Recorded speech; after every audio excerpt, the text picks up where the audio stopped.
what's up guys? So we're going to be doing some stencils, and we're going to do it on PS5 Controller.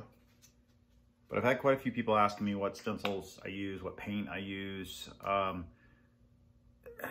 Everybody does things a little bit differently. The stencils that I use, I also use on firearms and the GoatGuns that I do.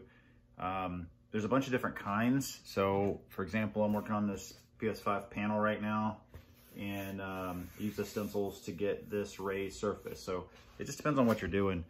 But I figured I would go over a couple of quick things. One, the stencil paper that I use is this yellow stuff right here. And it's actually Avery. Yeah, you can't see that in this light. It's Avery High Temp. So it's just a good, really soft, very flexible stencil paper. And it's high temp, which basically means that I can bake it. So if I'm gonna put a firearm in the oven for 180 degrees to cure the stencil layers, then I need a paper that's not gonna curl up. And most stencils will just curl right up. The paint that I use is Gunkote on almost all my products. I also use KG Gunkote, and a lot of times I use their 180 degree low temp additive. And that's in the event that I'm doing something that's plastic, like a mag. If I'm doing a P-mag or a stock or something like that that's plastic, I can't go throwing that in the oven for 325 degrees for, you know, an hour and a half. So I use the low temp additive. The reason that I use Gunkote so much is that it is a two-part mix. It is really, really durable. I also like the dry time, so I can actually use it and handle it very quickly, but within 2 to 3 hours of sitting, I can then go and lay stencils. So this guy right here is gonna get stencils on it. I can lay my stencils, lay a coat, and in 2 to 3 hours I can go back and recoat it, and I don't have to bake it. Now on a firearm, I would bake it just so I could quickly cure it, but in this case, I'm not gonna do that. So, stenciling is different for everybody. In this case, we're gonna do the background, we're gonna lay the stencils over, and then we're gonna spray the color and then remove the stencils. In some cases, just depending on what you're doing, you'll lay your stencils, then you'll lay, or you'll lay a color down, and you'll lay a stencil shape, and you'll spray into that. So it just depends, but we'll go over a little bit about this in the video if you wanna stick with me. We're just gonna do this PS5 controller, and it's gonna be a Destiny design, so stick with me, see how it goes. Here we go. I'm gonna do some stencils, and some things to keep in mind when you're doing stencils is that there are a lot of options. And in this case, we're gonna stick with just your basic two-dimensional stencil versus doing multiple colors and multiple layers. You can definitely do that, but if you're gonna do that, of course, it takes a lot more time. Every time you lay down a layer, you have to wait. And of course, you have to consider cost of your time. So if you're trying to do this and you wanna make money or something like that, that kind of stuff unfortunately has to spill over to the person buying the item, because it takes a lot more time and effort to do multiple layers. So I have a controller this limited, and on the front, it's pretty normal. You have the dark gradients and things like that. It gives it a little bit more depth, but on the back, when you start adding in the extra layers, you've got a base color, then you've got your darker gradient. Those have to dry. Then your yellow, that has to dry. Then another black, that has to dry. Then silver, then that had to dry. And then red, and then that had to dry. So it's a lot of layers and a lot of extra time. So just keep that in mind. If you want to go darker layers, deeper layers, absolutely, you can do that. Take some practice. But for these, we're gonna keep it simple, stupid. So you can still have a lot of fun with individual layers. So we're going to, in this case, I have a little bit of a texturing in the background, and that's because I just don't want it to be a perfectly smooth white. I wanted to add just a little gray color into it. So I've got my stencil cut. I'm using a transfer tape. There's a bunch of different kinds. One of the guys that is in one of my groups uses a clear vinyl which I think is kind of cool. And I haven't really played with that too much. But the clear vinyl versus like just the clear transfer tape, it allows you to see all your layers when you lay them down. So here I'm just going to go ahead and figure out where I want it. And I don't ever want it just a perfectly little thing. I want it to spill off just a little. So almost always they're going to go into the buttons. They're going to go over the edge just a hair. And I'm going to lay that first section down. Now, this is super curved. So if I just try to push my vinyl down, I'm likely to crease this. So I'm going to actually come right in here and cut the vinyl so that I can lay this piece down separately and get it out of my way. And that way it's easier to lay this part down without it creasing as much, because it's so curved right here. It is a little challenging to get the stencil down without massive crease. So there we go. That's it. We got our first stencil. Now this item is going to get a dark, dark, dark gray, which is going to leave that white to pop, and the light gray, which we painted this light gray, that's going to go there, and it'll play off of all those small lighter gray accents. So that's the basics of just laying down a stencil. We're going to do some different ones. I'm experimenting with sizes for the Traveler to go on here, and I can't decide if I want to do just that or if I want to try to have the cityscape go across the base of this and then the Traveler. Not a lot of room here, and it's super thin, so probably gonna end up with just the Traveler on there. I want that. And then we're gonna do the Destiny logo. It's gonna go on the right side. We'll go ahead and throw that on real quick while I got you guys.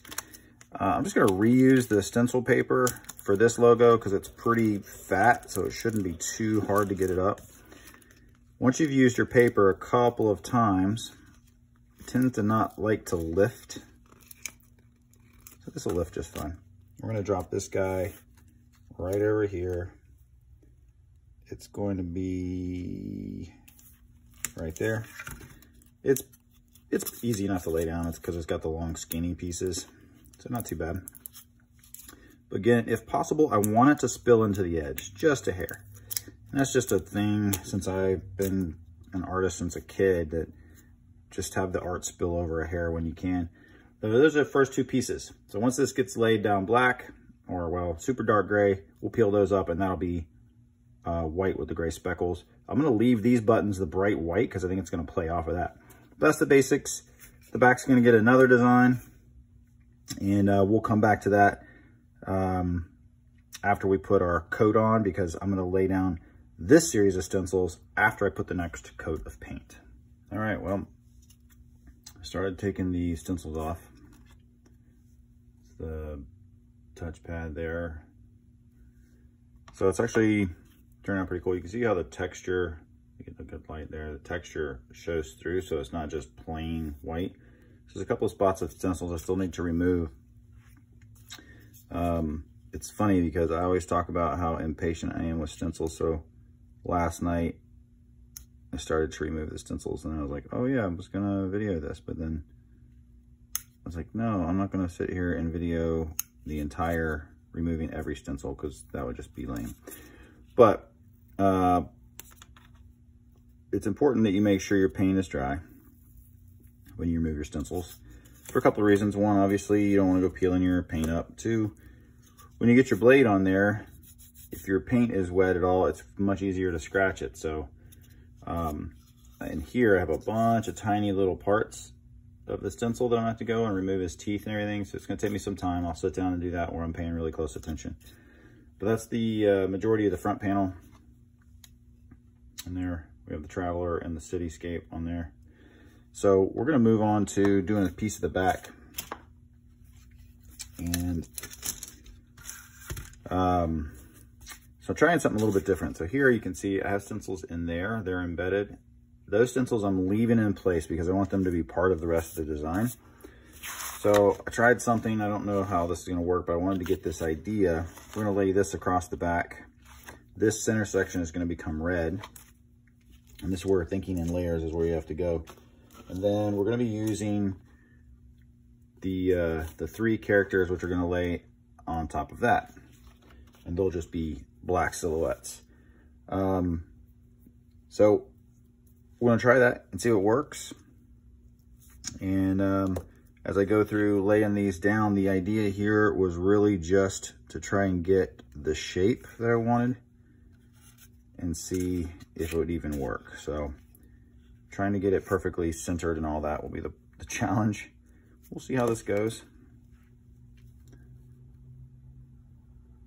I don't know if I'll even be able to do this on camera, but it's just ever so slightly off. I'm kind of picky that way. It's hard to get these kinds of things to align exactly right, so I'm gonna try to get this top piece centered. So that was pretty centered. And the reason I went ahead and cut the shape is because if you let the shape just sort of fall where it's supposed to, you will get, all right, nice, turned out pretty good. So that's gonna be pretty much what I want. We're gonna go red with that in the middle. I don't know, I'm thinking maybe a little orange burst there, and then either these 3 characters or these 3 characters. I think I'm gonna go with the big ones on the back. I don't know, I'll figure that out. We'll come back to that in a minute. This happens all the time where I'm just trying to decide how I want it to lay out. But we'll do red in here, and then the silhouettes across the top. So that's the next step. Now when we're done, Reaper will have a red stripe that goes through the middle of it as part of this, and when I remove all of that, it'll still be white text all the way through. The dark gray will have the white, and the red will have the white, and then this dark gray will still be white. So that'll be all the way across, and it'll be a clean white. It doesn't have the extra texturing in it. So we'll see how all that turns out, but I think that'll be nice and crisp. And we're actually not too far away. Stick with me. Okay, red. I had a crazy idea to go ahead and do the front panel too. So we just line those up so when they're in the tray, the red will wrap all the way around to the face. This is what the stencils look like when they're completely removed. So that's going to be good. This panel will bring a little red right into the front of it. Hopefully that doesn't look like crap and I don't end up redoing it, which has and will happen. So this paint's still pretty wet. I had thought about doing like a yellow, orange, something right there, but I was like, let's just keep it simple, because everything else on this controller is nice and simple, pretty clean, not a lot of crap going on. And that's probably one of my pet peeves is you get too much going on, and you can get a lot of stuff on a controller if you really want to, but it can very easily get to be just too much. And I prefer mine to be clean and simple. So that's where I'm going. So that's what your line. Use a good tape and you get a good line. So one thing I will tell you when you're doing these lines is the difference between pinstriping tape and house paint tape. This paint is great because it's easy to remove. As you can see, it comes right off. It's great for masking when you're using a large section like that. I have like masking sheets for when I'm doing bigger items. But don't use the house tape to tape your lines. So see how I have the pinstriping tape? It goes right here. The reason I do that is twofold. One, the pinstriping tape is skinny, so it's easy to fold and manipulate. In this case, I'm using the stencil that I cut, the yellow stencil, but the pinstriping tape will do this, basically the same thing. But it's easy to curve and manipulate, but don't use the blue tape, house tape. It's real easy to put it on there and think like it's gonna pull a good line, but the reality is this isn't house paint.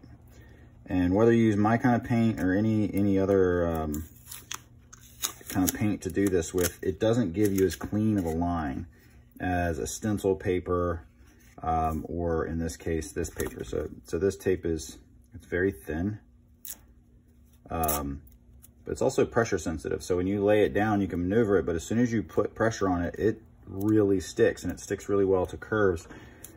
When you peel this tape up, it has a tendency to leave a hairy line. And even though it looks clean, it'll almost always leave you somewhat of a hairy line.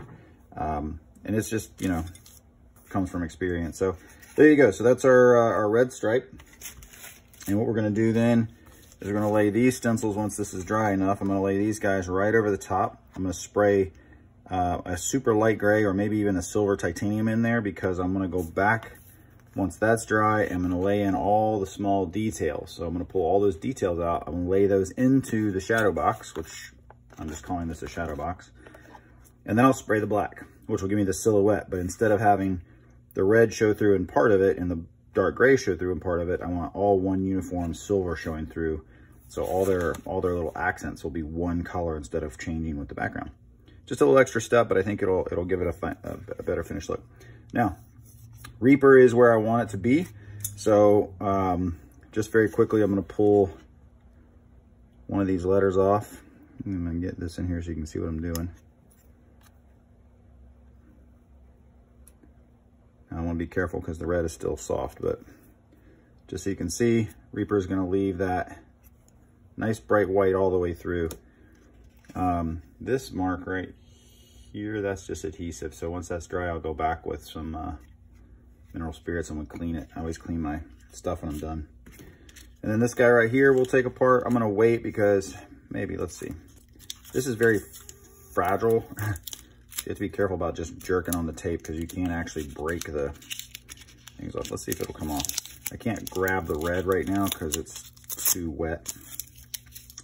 I don't want to scratch it with my fat fingers. We might get this edge on here. Let's see what this looks like. So the gray on this panel is pulling out of the grays that I put into the background. So I was trying to figure out what I wanted to do because it just seemed kind of a little too boring. So I'm hoping wrapping this red. There you go. That's the green tape. You can see how clean of a line that leaves us. That's important, man. See, that'll go. And that'll match right around with our red, and it'll just wrap right around. So cool.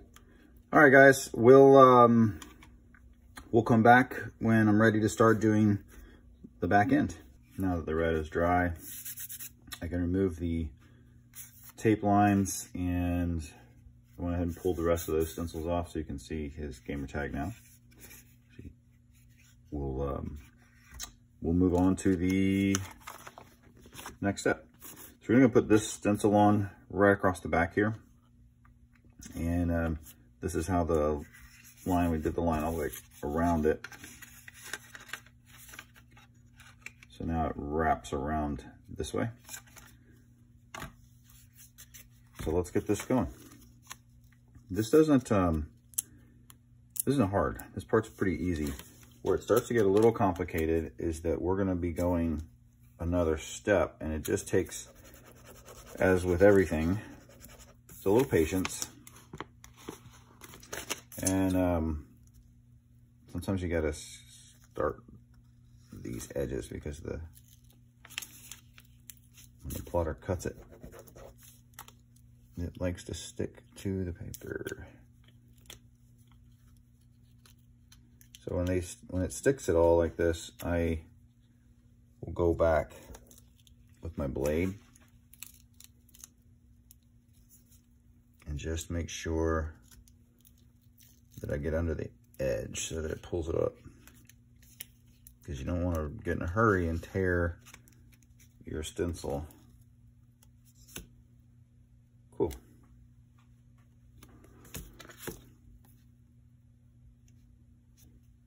All right. So we're gonna get this right down on the bottom, pretty low, I think. We get this guy right in the center. I'll lay that in. Make sure it's all nice and flat.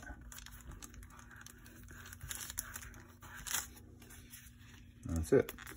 You roll your stencil transfer paper out of your way. Just do a real quick check to make sure all the edges are down flat, and we're good. Now this piece moved. I'm just going to move it back.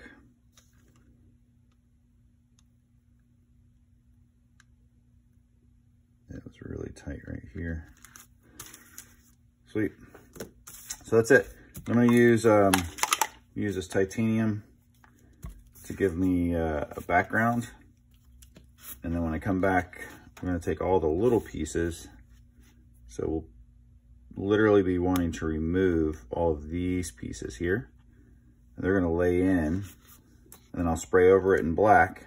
And that way, when I remove all those accents, the rest of them, like any facial features, anything like that, the tiny, tiny little features, they'll stand out in this silver titanium color, giving them a little bit more depth and a little bit more texture. I could just have all those pieces in there, spray the whole thing black, peel it up. The problem is that I'll have red behind part of it and the dark gray behind part of it. And if that's the look you're going for, it could turn out cool just like that. In this case, I want to give me a consistent background color so they all have the same background. And I think that will turn out pretty cool. So we'll come right back. So I've shown you how to do this before, but I'm gonna just do this because when I had this panel on here with the red stripe, I just felt like this was a little too clean. And so I'm gonna bring a little texturing in to kind of go off of this texturing, and I wanted to bring some of that dark gray over to this. And I don't want to get crazy or anything like that, but I'm just going to add a little bit of color. And again, I just use the saran wrap because all I'm trying to do is get a little bit of texture. The most important thing is to dab off most of your color before you start, because you just want enough to add some depth in there. And in this case, I'm just trying to tie the dark gray into the light gray. It's nothing crazy, just a little bit. And if ultimately I'll decide I don't like it, I'll sand it down and paint it again. But hopefully when that dries, that'll give me a little bit more texture in there and it'll help pull the whole thing together. So we'll see how that looks, but just thought I'd show that. All right, next level. We've added all the yellow pieces, so everything there will stay silver. And as usual, when you're doing this kind of thing, you're likely to miss something. So this one right there should have been taken out. So I'm gonna leave it there. When it's all black, I'll actually go back and cover that up. I'll peel that out and I'll shoot that with a little silver, because it should be a yellow stencil right there, and I didn't catch it because as you can see, it's hard to see. No big deal, just be one quick extra layer, but that should finish it up. So I'll come back when this is all peeled out and you can see what it looks like. So here you go. So we laid the main stencil down, sprayed silver, put down our small stencils, sprayed black, peel it all up, and now you have silhouettes with some actual shape and depth to them. We got our gamer tag right there. So we'll be going through and doing a full assembly on this now, which, you know, there's tons of those out there. I've done a couple now, so I won't make you watch that whole thing, and I'll come back with a completed piece here in just a second. Completely assembled. You get an idea what we're going for here. Reaper all the way around, Destiny in the front. Now, I can't decide if I like this front panel or if I would just go with a regular black panel. I don't know, can't really decide how I wanted to go about on this one, but the black panel actually looks kind of clean. This one plays into the rest of the design. So, I don't know, be curious to know what your thoughts are. Either way, there you go with some basics. I hope the stencil support helped you kind of do your thing. And as always, if you like what I do, please like, subscribe, it helps out a lot. And if you do something cool, shoot me a message. I'd love to see what you do. Thanks so much. I'll see you next time.